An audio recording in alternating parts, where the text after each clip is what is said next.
Estábamos ya comenzando a conversar con nuestro siguiente entrevistado fuera de cámara. Es un tema muy interesante. Ponga atención porque este día lunes comienza a funcionar el llamado CERNAC financiero, que pretende fortalecer los derechos de los consumidores e imponer nuevas obligaciones a las empresas que están entregando servicios financieros como bancos, por ejemplo, multitiendas, compañías de seguros financieras, bueno, entre otros.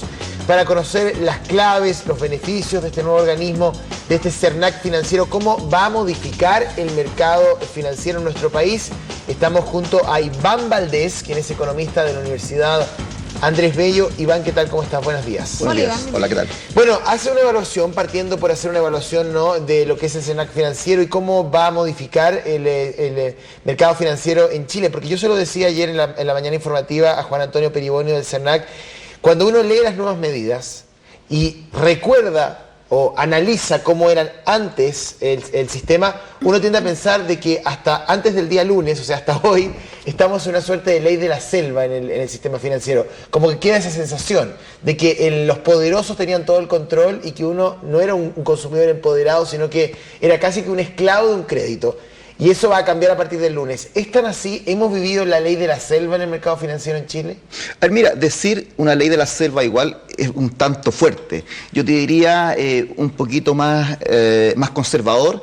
Yo diría que era una situación en la cual existía una tremenda asimetría entre un poderoso, un grande, ¿no es cierto?, y los consumidores atomizados, que no teníamos ninguna posibilidad de negociar, que cuando firmábamos un contrato con una multitienda, ¿no es cierto?, veíamos que nos daban kilos y kilos, ¿no es cierto?, de hoja, y empezábamos a leer, los pocos que leemos, ¿no es cierto?, ese tipo de información, y que tenemos capacidad de procesamiento, ¿no es cierto?, y capacidad de traducir qué es lo que existe detrás de cada una de las cláusulas. Nos dábamos cuenta de que el 99,9% era en defensa de las multitiendas, en defensa de la banca, ¿no es cierto? La ley de la selva, la ley de la no teníamos nada. Pero por eso yo te estoy diciendo, en términos de ley de la selva. Sí, efectivamente. Y esto viene a cambiar. O sea, esta ley de la selva hoy día, con el CERNAC financiero, pasa, queda, y hoy día efectivamente vamos a tener consumidores más empoderados, que conozcan más sus derechos. ¿Es revolucionario este cambio o no? Mira, va en la dirección correcta. Primero, y por lo tanto, esta simetría que te decía anteriormente, ¿no es cierto?, entre el poderoso y el que no tiene poder, y el que está atomizado, obviamente que esa distancia disminuye. Y por lo tanto, ¿no es cierto?, en ese sentido va en la dirección que se necesita. Ahora, que tenga los efectos esperados, yo te diría que no tan solo depende, ¿no es cierto?, de un CERNAC financiero. Si bien es cierto, este es un tremendo aporte, también en las legislaciones internacionales existe consenso de que porque por ejemplo, asociaciones de consumidores, o sea, todo lo que está detrás de la ley del consumidor, también tiene que ver, ¿no es cierto?, con mejorar esta relación asimétrica entre la banca, entre la multitienda, ¿no es cierto?, y los consumidores. Y por lo tanto, de ese punto de vista, yo te diría que es un tremendo avance, pero yo te diría que al cabo de 6 meses, un año, veamos cómo funciona. O sea, yo hoy día no te podría decir los efectos que va a tener, aunque obviamente es un tremendo efecto positivo sobre esta relación bilateral, esta relación asimétrica que existe entre las partes. Vamos a estar conversando sin duda quizás de los puntos más importantes que establece el CERNAC, pero quería ir a un tema que conversábamos con la Carla al principio del programa fuera de cámara, que es una entrevista que viene hoy día en el diario La Tercera a Jorge Aguad, quien es presidente de la Asociación de Bancos, donde hace una crítica respecto a la estrategia comunicacional con la cual el gobierno ha dado a conocer esta iniciativa, señalando que se deja entrever como que el sistema financiero en Chile era abusador, transgredía la norma, le ponía el pie encima al consumidor más pequeño, y que no es tan así. Que en realidad la imagen del sistema financiero en Chile debe ser de mucha más solidez, de mucha más contundencia de mercado, que lo tenemos bastante sano respecto a lo que ocurre en otros países. ¿Tú crees que la forma como el gobierno ha dado a conocer esta iniciativa daña la imagen de los bancos y de las multitiendas o no? Yo te diría que no. O sea, yo creo que hay que ser bastante sensible y bastante criterioso al momento de dar esos juicios. Porque obviamente si hablamos de la estabilidad del sistema financiero, el sistema financiero está enmarcado dentro de un sistema país, dentro de un sistema en que las relaciones entre Estado y privado es bastante más estable, y por lo tanto también tiene que ver con eso.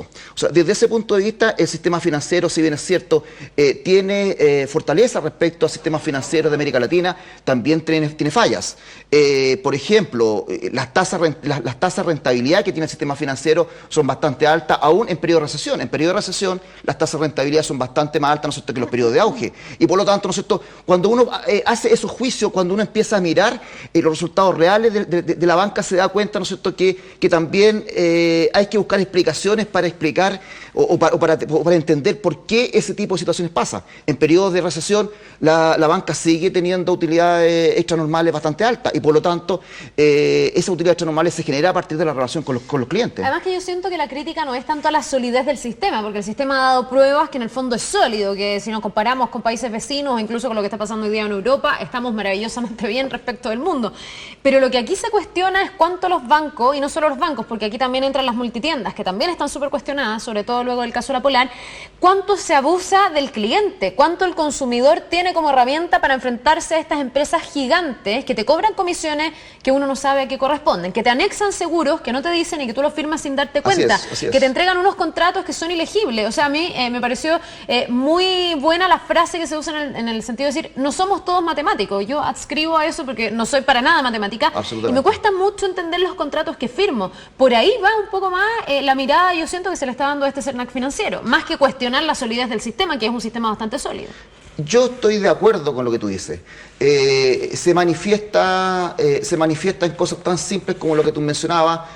Matemáticamente es muy difícil entender estas ecuaciones porque estas ecuaciones están más asociadas, ¿no es cierto?, para la gente que sabe matemática financiera y por lo tanto, ¿no es cierto?, hay un tema que obviamente que la empresa bancaria tiene un poder, te demuestra que tiene un poder sobre nosotros la contraparte. Ahora, volviendo a las palabras del señor Aguad, como tú mencionaste anteriormente, yo te diría también que cuando uno analiza la banca respecto al retail, respecto a las grandes tiendas, ahí se puede haber una diferencia. Por ejemplo, la Universidad Andrés Bello hizo el año pasado un estudio respecto a estas situaciones de abuso que hace a la relación contractual y el abuso potencial que tienen esta empresa sobre los consumidores y llegamos a la conclusión de que por cada cinco denuncias de abuso, 4 correspondían a los retailers. Y eso no tiene que ver también con que hay más instrumentos financieros hoy día en el mercado del retail que de los bancos, en el sentido de que hay muchas más tarjetas de multitienda, por ejemplo, que tarjetas bancarias. O sea, tiene que ver con eso, pero también tiene que ver, ¿no es cierto?, con la regulación del sistema. Hasta antes de esta ley, el sistema bancario lo regulaba la superintendencia y por lo tanto, ¿no es cierto?, si yo tenía problemas con la banca, tenía que irme a la superintendencia de banco y por lo tanto, ¿no es cierto?, el CERNAC solamente actuaba, ¿no es cierto?, entre comillas, como correo. Hoy día, cuando tú unificas el sistema, obviamente, ¿no es cierto?, empiezan a competir vis a vis, empiezan a competir exactamente en el mismo campo. Y por lo tanto, ¿no es cierto?, desde ese punto de vista, hay un tema de los instrumentos, de la cantidad de instrumentos que se transan en el mercado, pero también hay un tema bastante importante que tiene que ver con la propia relación contractual entre una parte y la otra. Y desde ese punto de vista, hasta antes de esta ley, la regulación, casi no existía regulación real para enfrentar los comportamientos abusivos de las grandes tiendas. En ese sentido, tiene razón el señor Aguado. Desde ese punto de vista, el sistema financiero es bastante sólido por el lado de la banca, cuando miramos relativamente nosotros las situaciones de abuso que hay por el lado de la Uno podría tender a pensar de por qué estas regulaciones no fueron integradas antes, por qué hemos esperado que se llegara a un nivel de denuncias en torno a las 100.000, creo que registró el CERNAC, la mayoría concentrada en las empresas del retail. ¿Por qué no antes? ¿Por qué no haber fortalecido, por ejemplo, la superintendencia de bancos en el caso de los bancos? ¿Por qué haber dejado pasar tantos años con la letra china, básicamente? Mira, la verdad es que respuesta a aquello tiene que ver más con que el propio sistema chileno funciona así. O sea, tenemos que esperar que se rebalse el vaso, ¿no es cierto?, de denuncia para entrar a regular. Pero este tema se viene discutiendo hace 5, hace 10 años, cuando empieza, ¿no es cierto?, a levantarse todo este tema de las emisiones de tarjetas por parte de los grandes retailers. Todo el mundo estábamos conscientes de que esta relación asimétrica de tratar, por un lado, las tarjetas bancarias, los instrumentos o los servicios financieros de la banca, por el lado de la superintendencia y el resto dejarlo acéfalo, sino una cabeza real, obviamente, ¿no es cierto?, que te creaba una tremenda asimetría. Pero hoy día ese es un avance. Pero vuelvo a insistir, aquí actuamos más de una forma reactiva que de una forma activa. O sea, está claro, cuando son instrumentos financieros que cumplen exactamente la misma finalidad, el mismo objetivo, tienen que regularse bajo los mismos parámetros. Y en ese sentido es una falta que se observa nosotros en muchos mercados. Iván, ¿cuál va a ser la importancia de que los consumidores hagan valer esta ley? ¿En qué sentido te lo pregunto? El CERNAC financiero, así como pasa con el CERNAC clásico y tradicional, no tiene la capacidad de sancionar, no tiene la capacidad de multar a las empresas. Lo que tiene es la capacidad de recoger la denuncia, tramitarla y judicializarla para que sean los tribunales los que en el fondo den su veredicto. ¿Qué tan importante es aquí el rol del consumidor informado y empoderado cuando la institución no tiene esa capacidad de sanción? Mira, yo te diría que hay tres temas allí. Uno, tú ya hiciste un diagnóstico, ¿no es cierto?, del CERNAC, de lo que viene con el CERNAC hoy día, que solamente actúa, ¿no es cierto?, como informante, ¿no es cierto?, para apoyar todo lo que significa la judicialización, ¿no es cierto?, de los procesos. Hay un tema, ¿no es cierto?, de la propia ley, ¿no es cierto?, la ley hoy día excluye, ¿no es cierto?, la posibilidad, ¿no es cierto?, de que el CERNAC tome decisiones respecto a situaciones de abuso. Pero lo más importante, ¿no es cierto?, que es lo que tú mencionas, que es el rol real del consumidor. A ver, en términos concretos, la legislación norteamericana, la legislación europea, ¿no es cierto?, le dan un rol al consumidor que tiende a disminuir la simetría entre las partes.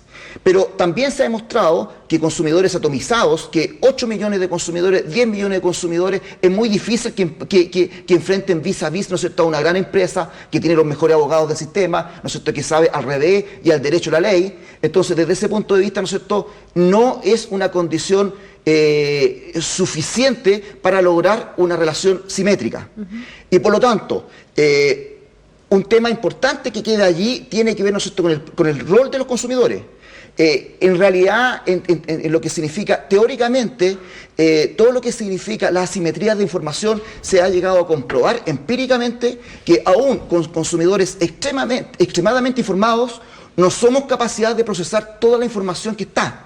Y por lo tanto, independientemente de que invirtamos horas y horas, semanas y semanas para tratar de entender contratos, para ser activos en lo que significa denunciar estas situaciones de abuso, los consumidores también tenemos costos. Tenemos costos de aprendizaje, tenemos costos de comprensión de los contratos, tenemos costos de molestia de ir a la CERNAC, de ir a los tribunales para hacer las denuncias. Pero sí, hay cosas tan concretas como la siguiente. Cuando a ti te dicen que una práctica muy utilizada, por ejemplo, en los supermercados, que si usted compra, ¿no es cierto?, en el supermercado A y encuentra que en el supermercado B de la competencia un peso de diferencia, ese peso de diferencia se lo van a devolver. Pero moverse al otro supermercado, ¿no es cierto?, vale por parte baja el costo del tiempo, ¿no es cierto?, el costo de movilizarse, el costo de requerir información, porque aparte te ponen muchas letras chicas abajo, que dice, sabe que esto no puede ser una liquidación, no puede ser una oferta, etcétera, etcétera. Por lo tanto, los costos de molestia a veces son mucho más importantes, ¿no es cierto?, que todas estas cosas legales. ¿Y eso se reduce con esta ley? Eso no se traduce en la ley.